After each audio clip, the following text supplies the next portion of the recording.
North Korea defectors urge U.S. rights pressure as South's Moon leaves for Biden summit. North Korean defectors and activists urged Joe Biden to ramp up pressure on North Korea over human rights as South Korean President Moon Jae-in headed to Washington on Wednesday for his first summit with the U.S. president.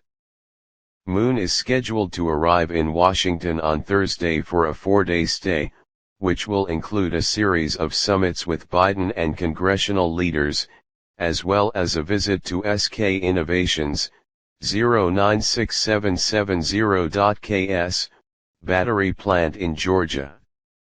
Moon wants to use the summit to highlight the urgency of returning to long-stalled denuclearisation talks between the United States and North Korea, which has weighed on inter-Korean ties.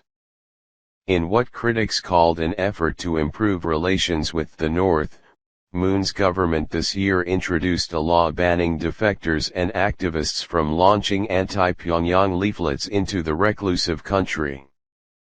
Activists and defectors called for Biden to swiftly appoint a special envoy on North Korean human rights and to stand up for their freedom of speech in South Korea.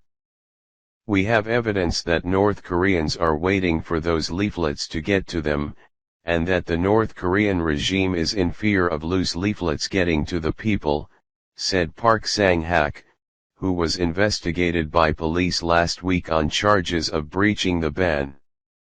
Activists had for decades sent the leaflets, alongside food, medicine, $1 bills, many radios, and USB sticks containing South Korean news and dramas, to raise awareness among ordinary North Koreans over what they call the regime's tyranny and human rights.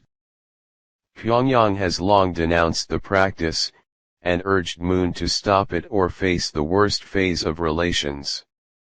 Shin Hee-sok, a legal analyst at the Seoul-based Transitional Justice Working Group, called for Biden to raise the issue with Moon and at the United Nations, which he said would send a strong message to North Korean leader Kim Jong-un.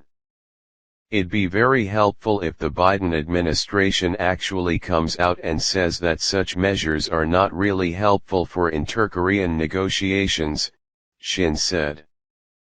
Perhaps it might actually provide a very strong impetus for the Moon government to reconsider many of its policies as well.